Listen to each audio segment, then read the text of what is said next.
Qual das alternativas abaixo não corresponde a um automatismo correto? Percebam que a questão que é aquela que não corresponde, que não é automatismo correto. Automatismo é uma coisa feita automaticamente, involuntariamente, sem que o condutor precise pensar naquilo. Ele já faz automaticamente, por isso que é chamado de automatismo. E aqui a questão quer saber qual que não é correto. Trocar de marcha no tempo certo. Bom, se é no tempo certo, é correto. A questão aqui é aquela que não é correta. Então, a alternativa A está fora. Pisar no freio ao avistar o sinal vermelho. Sim, viu o sinal vermelho, pisar no freio é um automatismo correto.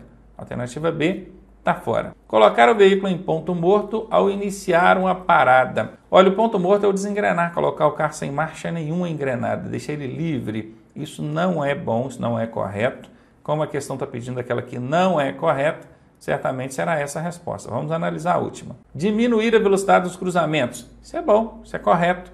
Alternativa D está fora. Fiquei então com a C, que equivale àquela que não é automatismo correto. Bom, antes da resposta, eu quero te avisar que eu criei um treinamento com todas essas armadilhas e pegadinhas, essas covardias que o Detran faz em prova. Se você quiser conhecer, eu vou deixar o link aqui na descrição e também nos comentários, fixados no topo. Confere lá. Em locais de trânsito de pedestres, não reduzir a velocidade é considerado uma infração.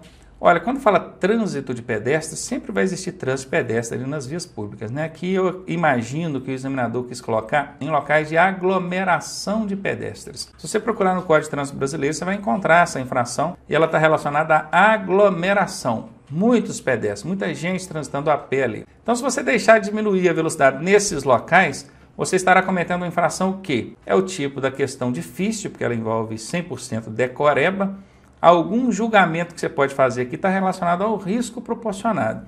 O risco aqui é baixo ou é alto? É alto. Está envolvendo segurança, está envolvendo o bem-estar das pessoas, seres humanos. Então eu não ficaria com infração leve e nem média. Aqui está falando que não é infração, né, na D. Então a A e a D eu já eliminaria. Aí você vai ficar em dúvida, né? Grave ou gravíssima? Nesse caso aqui é gravíssima, sempre que envolve assim, segurança direta do pedestre, é gravíssima, e nesse caso não foi diferente, alternativa C a resposta. Boa parte dos veículos modernos possuem dispositivos que auxiliam nas manobras, o sensor de ré, a câmera de ré e tal, aumentando a segurança e o conforto do condutor, conforto também. Ajuda a reduzir o esforço de quem está dirigindo, a direção, então, tinha que ter uma vírgula aqui, né? Ajuda a reduzir o esforço de quem está dirigindo. A direção. Que direção que ajuda a dirigir o esforço, hein? Servo-assistida. Isso aqui está relacionado ao freio, né? Tem o servo-freio, hidrovácuo. Realmente ele ajuda a diminuir o esforço de quem está dirigindo. Mas você está falando da direção, então não é freio. Automática, direção automática. Não, direção automática? Existe piloto automático, né? Não. Hidráulica, a direção hidráulica, sim, ela vai fazer o esforço para você. O sistema hidráulico vai fazer a força, e não você. Tem direção mecânica, tem direção hidráulica, direção elétrica, eletrohidráulica. A hidráulica, ela ajuda, então certamente será essa a resposta. Direção transversal, está fora. Inventaram aqui, né? Letra C, a direção hidráulica ajuda a diminuir o esforço aqui. O excesso de dióxido de carbono, ou quimicamente representado aqui como CO2, na atmosfera, provoca um fenômeno chamado, quando tem excesso de dióxido de carbono na atmosfera, que é aquela camada que tem ao redor do planeta, que nós temos o planeta, Terra, então ao redor tem aqui a atmosfera e você tem aqui essa camada de dióxido de carbono. Isso aqui retém parte do calor que vem do Sol, que chega aqui na superfície terrestre e reflete. E reter parte desse calor é bom, porque eleva a temperatura do planeta, que seria 30 graus negativos, para 16, 20 graus positivos, que é a temperatura média que nós temos. Só que a ação humana, a intervenção humana, tem produzido muito dióxido de carbono. Então esse excesso está fazendo o quê? Está deixando essa camada muito grossa. E no que ela fica muito grossa, ela retém calor demais. Quando fica muito quente, isso tem um nome de efeito estufa. Por que estufa? Uma estufa é um dispositivo quente, de calor, você usa para esterilizar ali objetos, materiais de consultório odontológico, por exemplo, ou médico, materiais de consultório médico, então tanto faz. Então esse efeito estufa, que é chamado assim, tem esse nome popularizado de efeito estufa, é exatamente o que está aqui na letra C. Então, o excesso de óxido de carbono espessa muito essa camada, retém calor demais na atmosfera e provoca ali o chamado efeito estufa.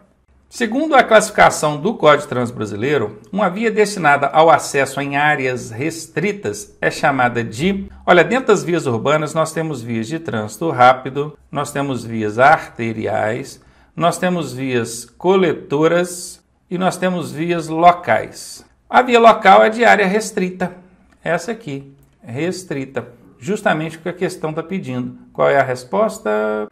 Cadê local? Essa aqui, via local, de áreas restritas, dentro de condomínios, por exemplo, universidades e por aí. Vias coletoras são vias de bairro, normalmente não tem semáforo. Vias arteriais são vias de fluxo principal controladas por semáforo.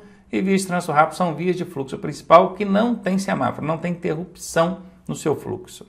Vítima de acidente apresenta objeto estranho encravado em seu corpo. O que fazer? Esse objeto estranho pode ser qualquer coisa, estranho ao corpo dela, tá? Às vezes você sabe o que é, né? É uma barra de ferro, ou um caco de vidro, alguma coisa.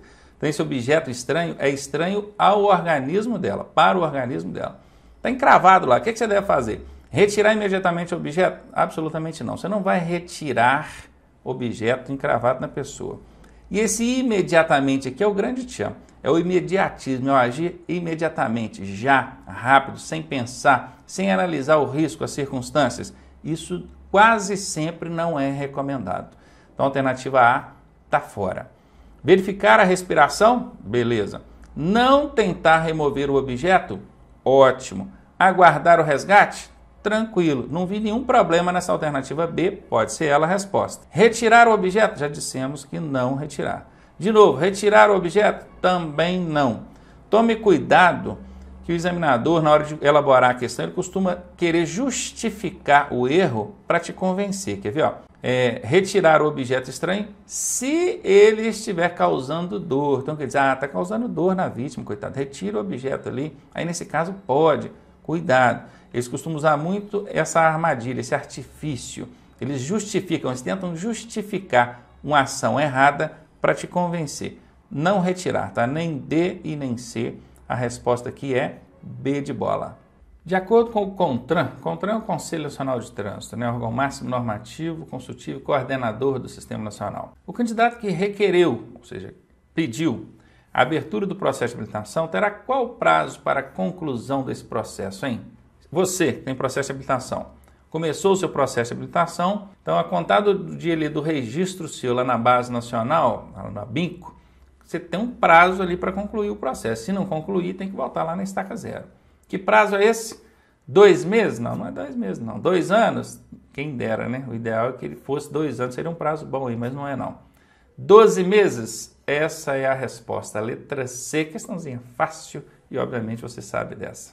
As linhas brancas transversais identificadas na imagem significam o quê? Nessa imagem aqui, linhas brancas transversais. Transversais é que fazem esse sentido, né, de atravessar. Nós temos aqui várias linhas, elas começam longe uma da outra e depois vão ficando mais próximas. O que essas linhas querem dizer? Bom, isso é sinalização horizontal e elas querem dizer linhas de retenção. Não, as linhas de retenção são até parecidas, mas você não vê uma sequência de linhas de retenção. É uma só, que determina até onde o veículo pode seguir para imobilizar ali antes de entrar na área de interseção. Não é essa a resposta. Linhas de D a preferência? Não existe linha de D a preferência. Existe sinal de D a preferência, que é o triângulo pintado no pavimento. Mas linha de D a preferência, não. Linhas de estímulo à redução de velocidade? Essa é a resposta, tá? Essas linhas aqui, elas estimulam a redução de velocidade. Por quê? Imagine o efeito que isso faz. Você está transitando ali a 80 por hora e você começa a passar por essas linhas. Você passa por uma, depois você passa por outra, num espaçamento aí de 20, 30 metros. Depois elas começam a ficar mais próximas. E no que elas vão ficando mais próximas, dá a sensação de que você está correndo mais, porque elas começam a passar mais rápido. E elas têm um alto relevozinho que você sente o carro passando, faz assim, vrup, que barulhinho, vrup, vrup. De acordo com que elas vão ficando mais próximas, fica assim, vrup, vrup, vrup, vrup, dá a impressão de que você está correndo. E, consequentemente, involuntariamente, o condutor reduz a velocidade. Isso é um truque, um macete da engenharia de tráfego, muito bem aplicado, aliás, e que significa justamente isso, linhas de estímulo à redução de velocidade. A alternativa C é a resposta.